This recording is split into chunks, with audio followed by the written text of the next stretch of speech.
La indecisión del Banco Central de la economía más fuerte del mundo está incrementando el riesgo financiero global. Esto es lo que está pasando.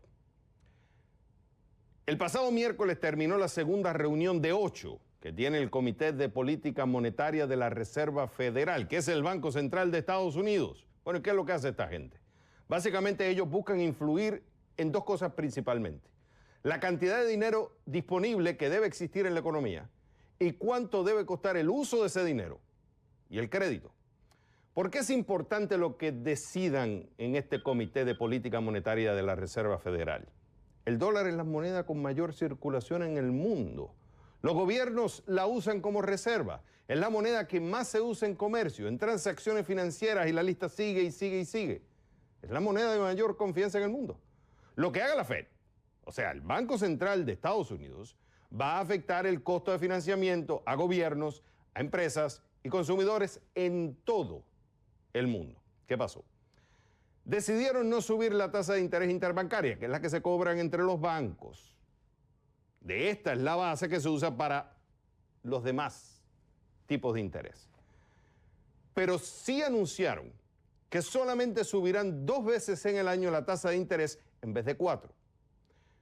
En simple español, no quieren hacer el dinero y el crédito más barato más caro, quise decir, en estos momentos. Repito, no quieren hacer el dinero y el crédito más caro en estos momentos.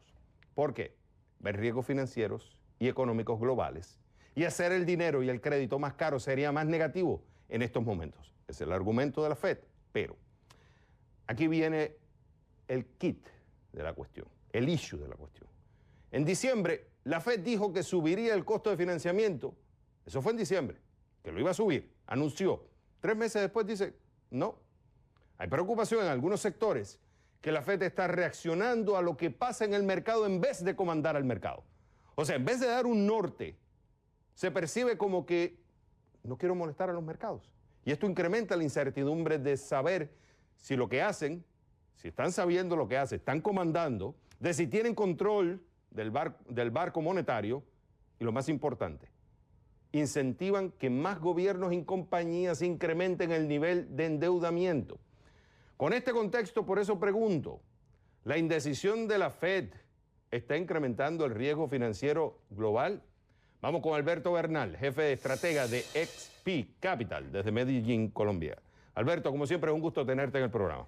Ok, ¿tú crees que esta indecisión está incrementando el riesgo financiero global? Pues mira, Xavier, yo estoy muy de acuerdo con muchas de las cosas que tú acabas de decir, porque yo creo que efectivamente hay un cambio fundamental desde el punto de vista como la Reserva Federal ha comenzado a seguir la política monetaria, yo diría quizás de los últimos 10 años. Pero creo que hay una explicación bastante clara para eso, y es la continuación del proceso de globalización incremental del mundo en términos de los flujos de capital. Y otra cuestión muy importante también, que es que porque así son las cosas, hoy en día todos nosotros, tú, yo, nuestros familiares, nuestros amigos, etcétera, tienen muchísima más relación con los mercados financieros. Eso no pasaba, por ejemplo, en 1970, 1960, 1970, por ejemplo, cuando Paul Volcker, el afamado presidente de la Fed de esa época, tomaba decisiones tan agresivas de política monetaria. Él tenía una ventaja muy grande, que es que la participación de la gente del común dentro de los mercados era muchísimo menor. Entonces había más espacio para poder tomar decisiones de política monetaria sin que tuviera que preocuparse tanto, digamos, de las reacciones que tengan los mercados financieros. Y desafortunadamente eso ha cambiado mucho. Déjame darte un ejemplo. Por ejemplo, si la Reserva Federal sube las tasas de interés más rápidamente, muy seguramente el dólar norteamericano se va a apreciar más. Y si el dólar norteamericano se va a apreciar más, muy seguramente el precio del petróleo va a caer.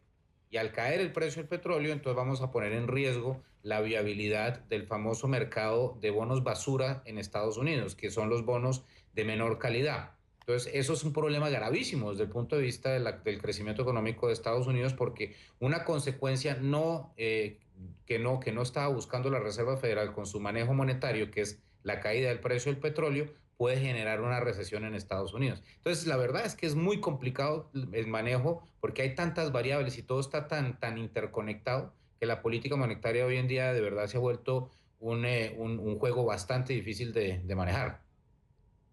Y tú sabes que se hace más complicado aún porque la Reserva Federal no es el único actor importante en las políticas monetarias del mundo. O sea, por un lado tú tienes el Banco de Japón que puso interés negativo. Básicamente, le tienen que pagar al Banco Central los bancos para depositar el dinero ahí. O sea, en otras palabras, quieren que lo saquen. O sea, el Banco de Japón está haciendo sus propias políticas para beneficiar su economía local. Tienes el Banco de Europa, el Banco Central Europeo, que también no tan solo bajó la tasa de interés, sino que además aumentó la cantidad cuantitativa. O sea, la subió creo que es de 60.000 millones de euros, 80.000 millones de euros. Sí. O sea, está incentivando más la política monetaria, que eso lo hace más complicado a la Reserva Federal. Sin embargo, aquí es donde viene el debate. La Reserva Federal, su mandato principal son dos: mantener la tasa de desempleo baja en los Estados Unidos y a la vez, o sea, tener empleo, en otras palabras, ayudar al empleo en los Estados Unidos y controlar la inflación. Entonces, la Reserva Federal se ha manejado por ese mandato por muchos años. Ahora, la duda que está dejando es que ya no se está dejando llevar por esos mandatos, sino porque lo que el mercado le está indicando. Y el peligro es que esto trae más incertidumbre, porque tú sabes que el mercado es muy complejo de controlar. O sea, por eso yo decía al principio, no está comandando, sino está siguiendo o calmando los mercados. Y tú sabes que cuando al mercado tú le das más plata, fácil, accesible y a bajo costo, crea un incremento de acceso al riesgo, de incrementar el endeudamiento, y no creo que eso también sea positivo en la economía global en estos momentos. Sin duda, Javier. Y mira, eso nos trae yo creo que es una de las discusiones más importantes que está pasando hoy desde el punto de vista de la profesión de economistas, porque hay dos clases de economistas. Yo lo pondría en términos de los economistas keynesianos que tienden a tener una visión más activista de la economía y los economistas austriacos que tienden a tener una visión como que básicamente es lo que hay y que sea lo que Dios quiera, ¿no? Entonces, y es la misma situación dentro de la Reserva Federal, porque la Reserva Federal es una democracia. Hay economistas muy austriacos y hay economistas muy keynesianos y tienen una discusión muy viva cada vez que se encuentran a discutir qué hacer con la política monetaria. Entonces, ¿qué es lo que dice, por ejemplo, un economista como Fisher? Entonces, muy seguramente Fisher dice, mire, esta cosa de mantener la tasa de interés a 0% por 7 años, lo único que nos va a traer es un problema muy grave en el futuro. Entonces es preferible darse el golpe hoy, así sea una recesión, con tal de no tener que engendrar mayores problemas a futuro. Eso es lo que diría, digamos, un economista austriaco.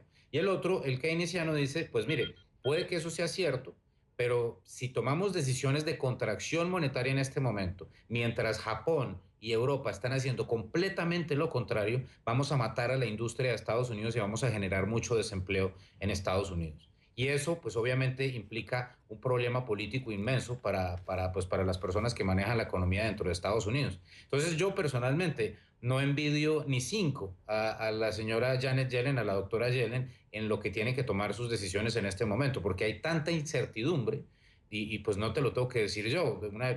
Yo, por ejemplo, hoy en Medellín hablando con clientes, siempre traía a colación el hecho de que yo les preguntaba a los clientes, ¿ustedes por qué creen que un tipo como Donald Trump está ganando la nominación republicana? Pues porque la situación es bastante complicada desde el punto de vista del empleo en Estados Unidos y hay gente que está de mucho mal genio y mucho odio y mucho resentimiento, etcétera. Todo eso tiene mucho que ver con el hecho que a pesar de que está mejor la economía de Estados Unidos, todavía falta bastante. Y ahí es donde se pone tan difícil la dinámica y el trade-off, digamos, el dilema que tiene la Reserva Federal en este momento para saber qué política monetaria debe implementar en este momento. No es nada fácil. Alberto Para Bernal, nada. jefe de estratega de XP Capital. Fue un gusto haberte tenido en el programa.